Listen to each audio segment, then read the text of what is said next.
क्या आमिर खान का dream project लेकर राजामौली कर रही है काम, तो महाभारत लेकर क्या दमदार अपडेट आया है, आइए जान लेते हैं।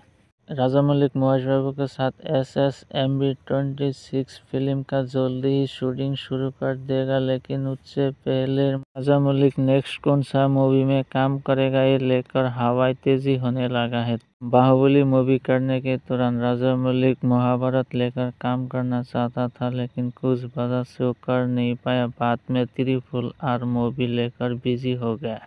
राजामौली को लगता है महाभारत लेकर अब सही टाइम है, अगर अभी नहीं बना पाया तो जिंदगी में कभी बना नहीं पाएगा। 2018 में राइटर आजम राजामौली ने कहा है, आमिर खान का ड्रीम प्रोजेक्ट है महाभारत, लेकिन ये बनाने के लिए खुद डरता है, क्योंकि ये सुपरस्टार का ड्रीम प्रोजेक्ट है, एक लोगों को अच्छा डिलीवरी देना चाहता है। ये दोनों रिपोर्ट मिलाकर ऐसे से राजामौली या आमिर खान की तरफ से कोई ऑफिशियली अपडेट नहीं आया है।